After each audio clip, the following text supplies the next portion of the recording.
Une foule nombreuse vient trouver Jésus. Jésus part, avec ses disciples, vers le lac de Galilée. Une foule nombreuse le suit.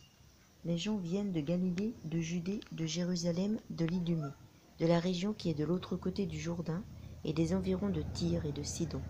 Cette grande foule vient voir Jésus parce qu'elle a appris tout ce qu'il fait. Alors Jésus dit à ses disciples, « Préparez-moi une barque pour que la foule ne m'écrase pas. » En effet, Jésus est le touché.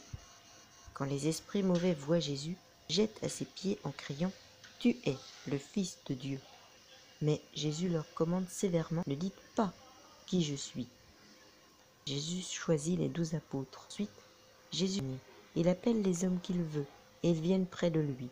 Parmi eux, il en choisit 12. Il leur donne le nom d'apôtres.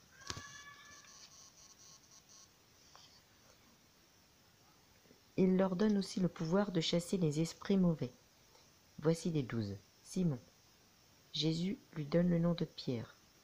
Jacques, fils de Zébédée, et Jean, frère de Jacques. Jésus leur donne le nom de Boanerges, c'est-à-dire les hommes pareils au tonnerre. André, Philippe, Barthélemy, Matthieu, Thomas, Jacques, fils d'Alphée, Thaddée, Simon qu'on appelle le nationaliste, et Judas Iscariote, celui qui va livrer Jésus.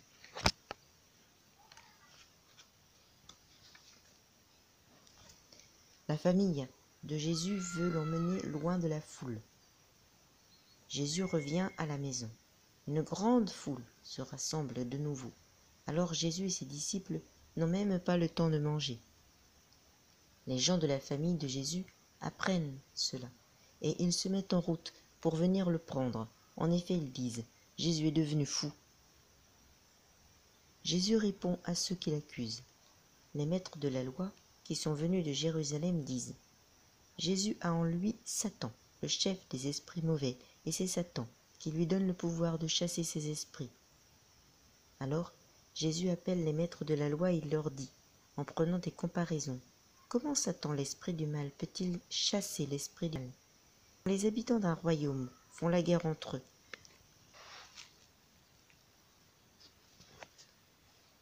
Ce royaume ne peut pas continuer à exister. Et quand les gens d'une famille se battent entre eux, continuent à exister. Si Satan est en guerre contre lui-même, oui, ou si Satan n'est pas d'accord avec lui-même, son pouvoir ne peut pas durer, pour lui c'est la fin. Quand on veut entrer dans la maison d'un homme fort et voler toutes ses richesses, on doit d'abord attacher l'homme fort. Ensuite, on peut tout voler dans la maison. Je vous le dis, c'est la vérité.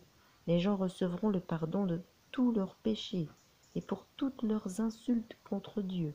Mais si quelqu'un insulte l'Esprit Saint, il ne pourra jamais recevoir le pardon. Il reste toujours coupable. Jésus parle de cette façon aux maîtres de la loi parce qu'ils ont dit « Il a un esprit mauvais en lui ».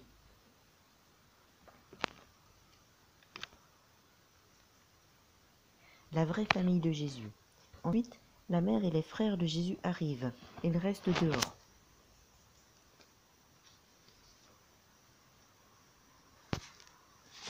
Et ils envoient quelqu'un dans la maison pour l'appeler. Beaucoup de gens sont assis autour de Jésus et on lui dit « Ta mère et tes frères sont... » « Qui sont mes frères ?» Il regarde les gens qui sont assis autour de lui et il dit « Voici ma mère et mes frères. Oui, si quelqu'un fait la volonté de Dieu, cette personne est mon frère, ma sœur, ma mère. » L'histoire du semeur. De nouveau, Jésus se met à enseigner au bord du lac. Une foule très nombreuse se rassemble autour de lui. C'est pourquoi il monte dans une barque qui est sur le lac et il s'assoit. La foule reste à terre, au bord de l'eau. Jésus leur enseigne beaucoup de choses, en se servant de comparaisons. Dans son enseignement, il leur dit « Écoutez, le semeur va pour semer. Pendant qu'il sème, une partie des graines tombe au bord du chemin. Les oiseaux viennent et ils mangent tout. Une autre partie des graines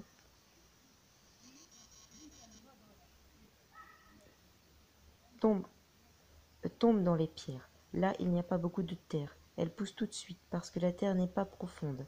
Il est très chaud. Il brûle les plantes et elles sèchent parce qu'elles n'ont pas de racines. Une autre plante pousse et alors elles étouffent. Alors les graines ne donnent rien. Une autre partie des graines tombe dans la bonne terre. Les plantes poussent et elles se développent. Elles produisent des épis. Les uns donnent 30 grains, d'autres 60 et d'autres 100. Et Jésus ajoute, celui qui a des oreilles pour écouter, qu'il écoute.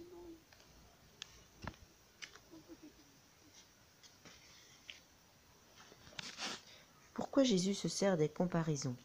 Quand Jésus est loin de la route, les 12 et ceux qui sont avec Jésus lui demandent « Pourquoi est-ce que tu te sers de comparaisons ?» Jésus leur répond « Dieu vous donne à vous la vérité cachée du royaume de Dieu, mais les autres gens entendent seulement les comparaisons. Ainsi,